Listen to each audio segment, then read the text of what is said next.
Bonjour, j'ai le plaisir de vous présenter le sujet de notre contribution, les aspects interculturels de la mobilité des étudiants tchèques et slovaques dans les pays francophones.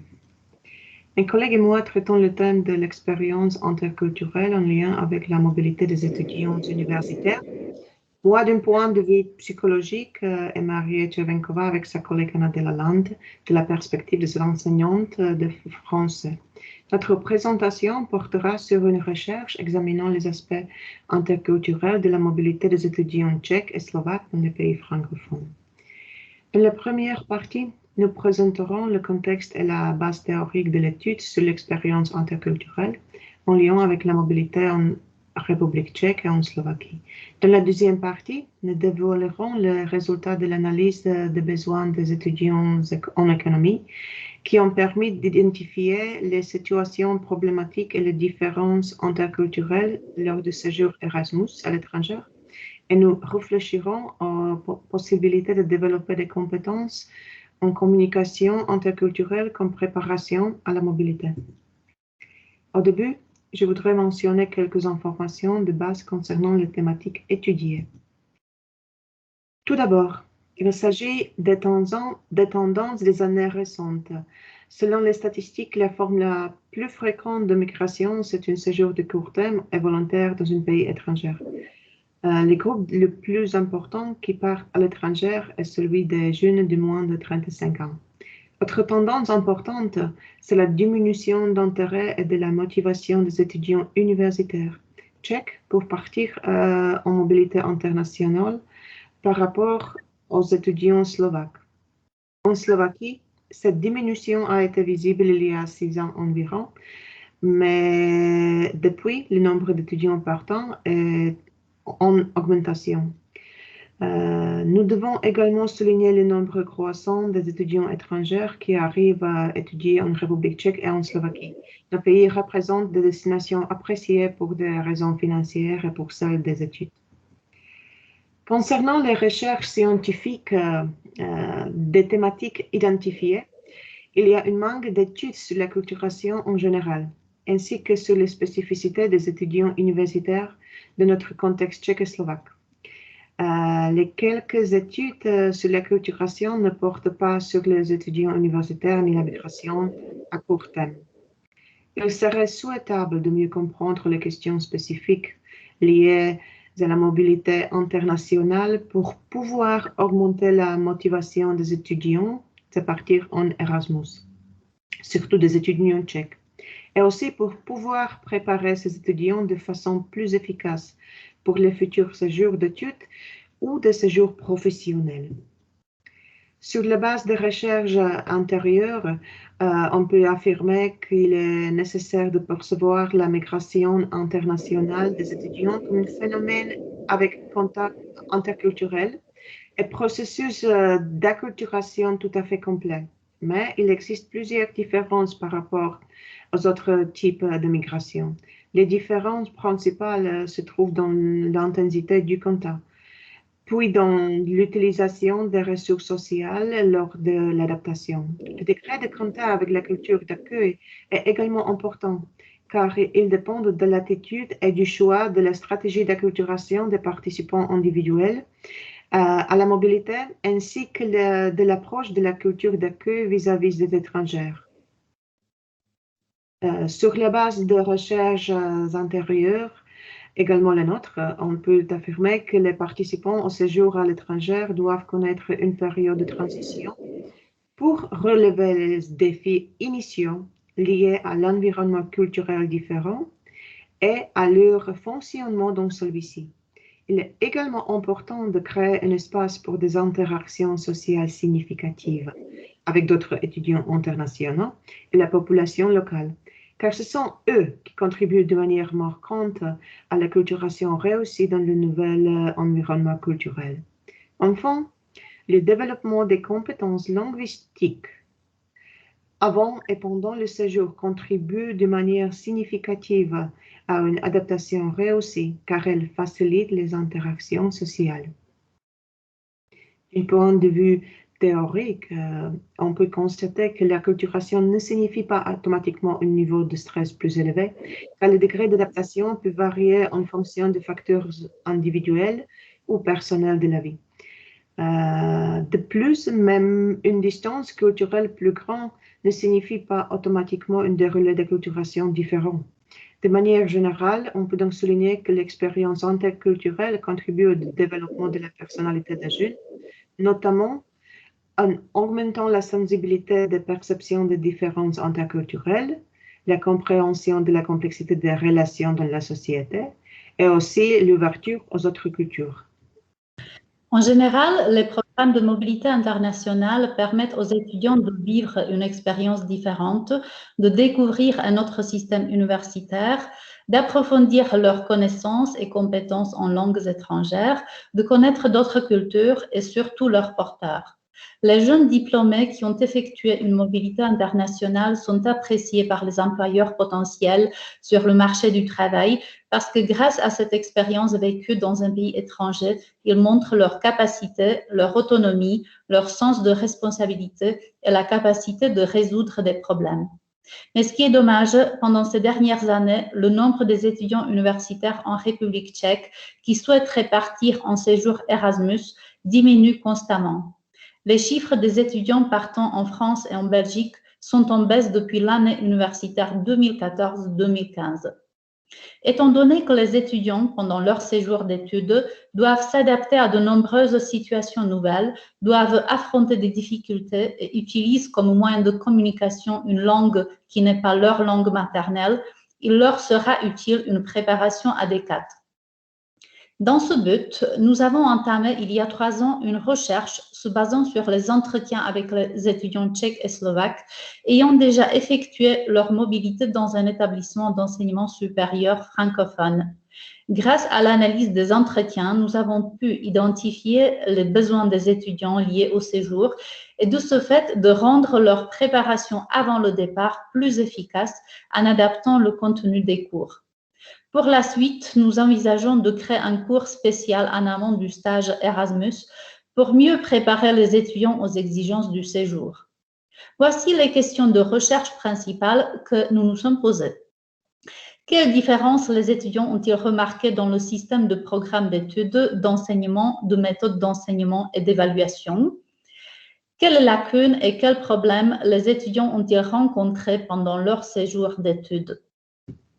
En ce qui concerne la méthodologie, il s'agit d'une recherche qualitative conduite sur la base de la théorie ancrée. Les données ont été recueillies grâce à des entretiens semi-directifs avec les étudiants.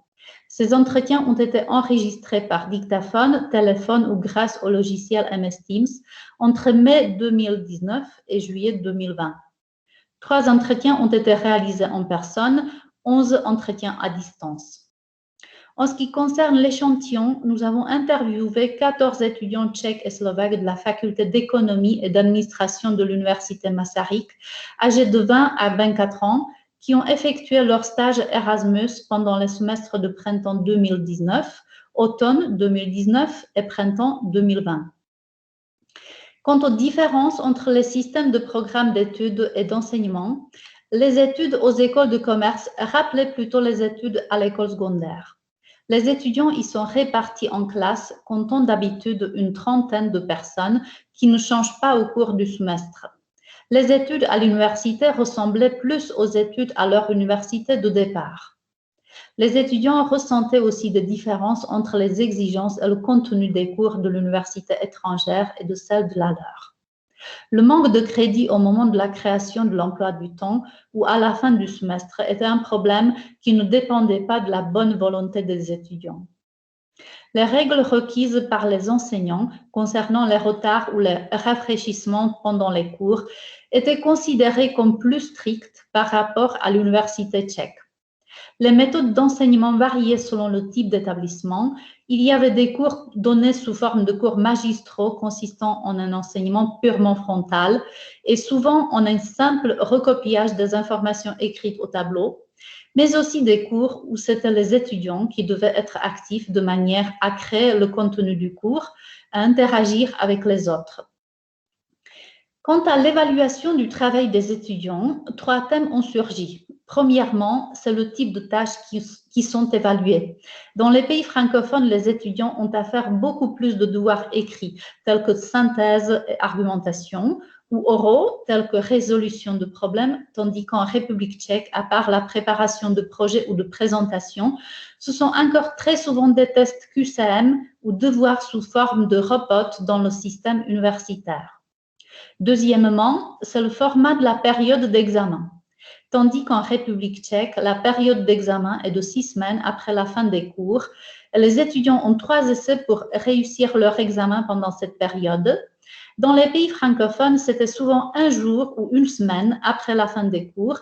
Et si on ne réussissait pas, on ne pouvait rattraper qu'après le semestre suivant, ce qui n'est pas possible pour les étudiants Erasmus.